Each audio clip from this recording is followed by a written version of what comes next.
students, welcome back to Mr. Sandwich Reads from Home edition. And I am, of course, Mr. Sandwich, and I am clearly at home. I am still reading Stargirl by Jerry Spinelli. I'm on chapter 19. When we left off last, Leo's good friend Kevin was kind of laying the truth on him that nobody wants anything to do with Stargirl, and therefore, by association, nobody wants anything to do with Leo. They are being what would be called shunned, or the people in the community at Micah High School are shunning them. To shun means to, as a group or as a community, intentionally ignore and put out. Nobody's talking to Leo or Stargirl for that matter. They're avoiding them in the hallways, even like avoiding rubbing up against them like shoulder to shoulder on accident. They're not making eye contact. So doing everything they can.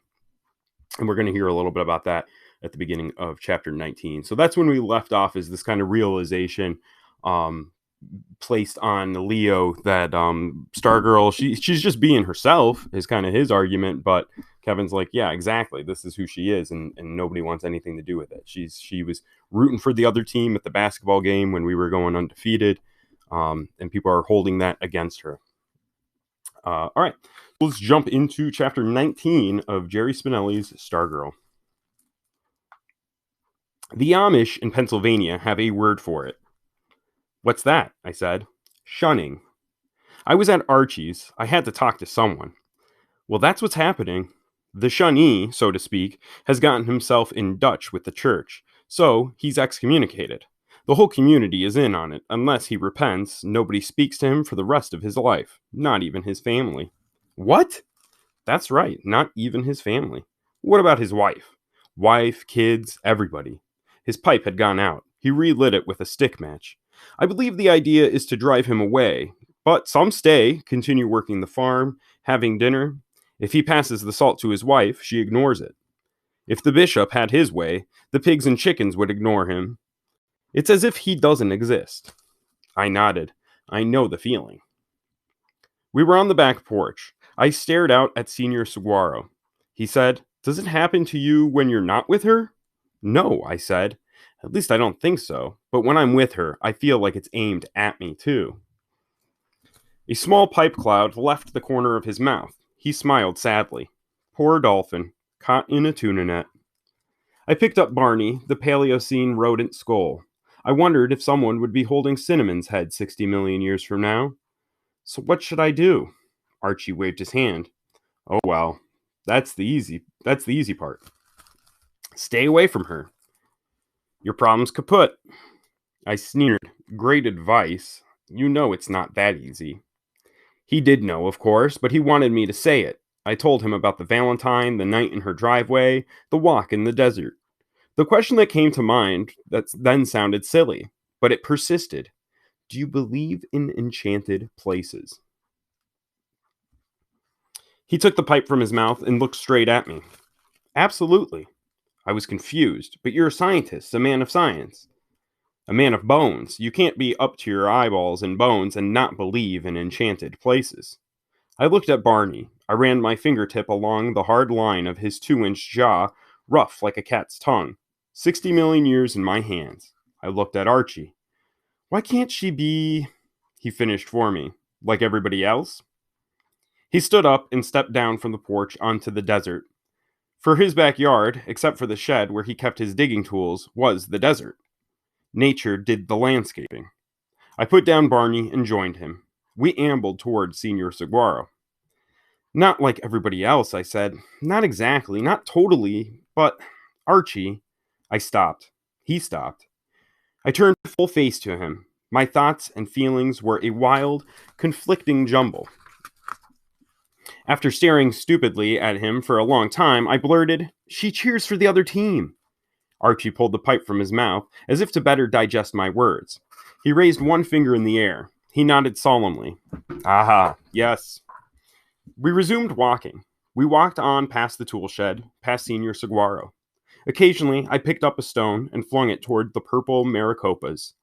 Archie said, almost in a whisper, "She's not easy to put into words, is she?" I shook my head. An unusual girl, he said.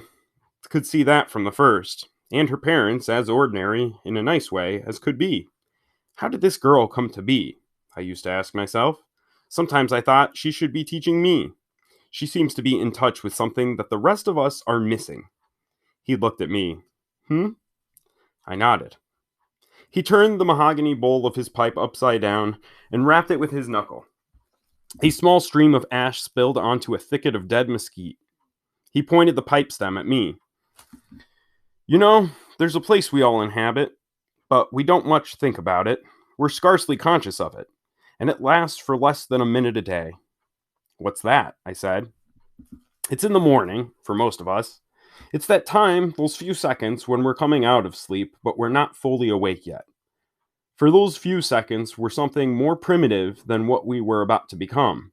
We have just slept the sleep of our most distant ancestors, and something of them and their world still clings to us. For those few moments, we are unformed, uncivilized. We are not the people we know as ourselves, but creatures more in tune with a tree than a keyboard. We are untitled, unnamed, natural, suspended between was and will be. The tadpole before the frog, the worm before the butterfly.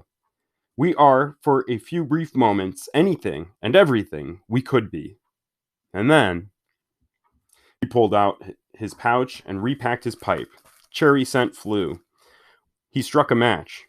The pipe bowl, like some predator or seducer, drew down the flame. And then, we opened our eyes, and the day is before us. And, he snapped his finger, we become ourselves.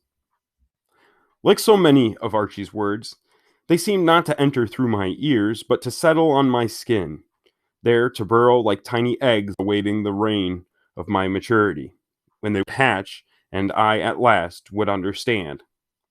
We walked in silence. Yellow blooms had appeared on a cactus, and for some reason that made me incredibly sad. The purple of the mountains flowed like watercolor. They hate her, I said. He stopped. He looked intently at me.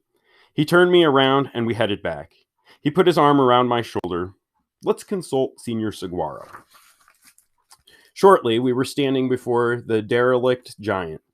I never understood how the senior managed to convey a sense of dignity, majesty even, considering his stick rickety, see-through skeleton and the ridiculous leathery crumple of hide about his foot, his fallen breeches.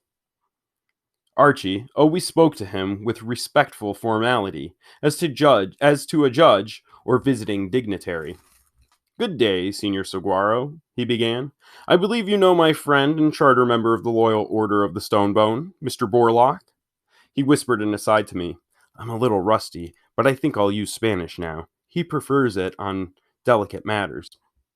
He turned back to the cactus. And here I'll try my Spanish, the best of my Spanish here. Parece, Señor Borlaug aquí es la víctima de un shunning de sus compañeros estudiantes en el liceo.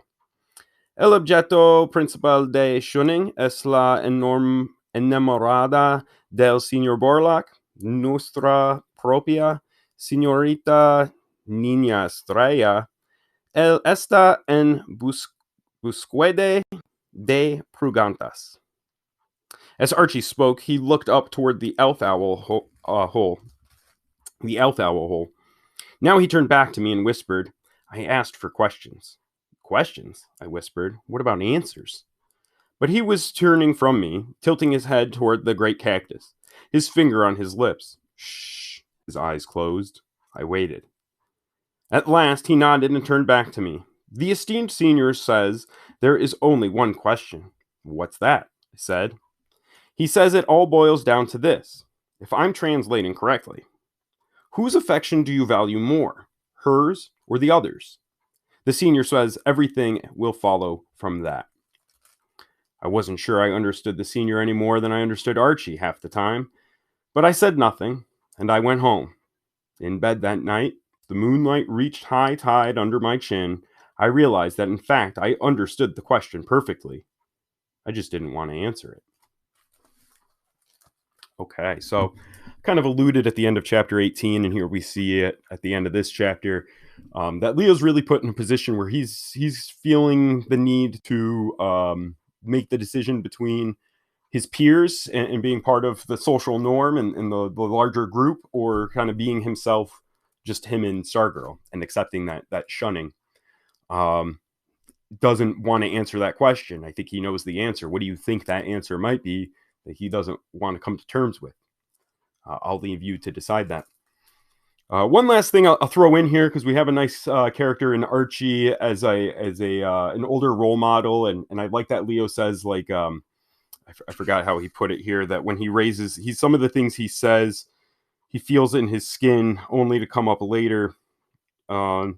Which sometimes somebody tries to teach you a lesson, and it's only with experience, with life experience, that it finally, in hindsight, some previous advice makes sense. So, in just thinking about the types of connections we make while we're reading, we make text-to-text connections, which is like thinking about, oh, this book reminds me of an article or another book I read. Text-to-world, which maybe is reminds you of something you learned about watching a documentary or you learned about in class. But then we have text-to-self. And I would kind of challenge you at the end of this. Is there anybody in your life, an older role model that you have, who maybe you go to for little pieces of wisdom, or you go to with difficult decisions? Here we see Leo goes to Archie. So just to leave off here, a text to self connection, somebody you maybe look up to. For me, my older brother is just a few years older, somebody I always go to. My uncles used to be somebody who I was very close with, and would seek for advice. And there was an older gentleman back when I used to live downstate a little bit, named John, who we used to kind of go and consult John, similarly to how Archie is consulted here. The loyal Order of the Stonebone. All right, I hope you enjoyed. Please subscribe if you haven't. Let me know what you think. I started to add a little effects and sounds to the last chapter, so let me know what your preferences are there. All right, take it easy. Keep following along. Keep reading. Peace.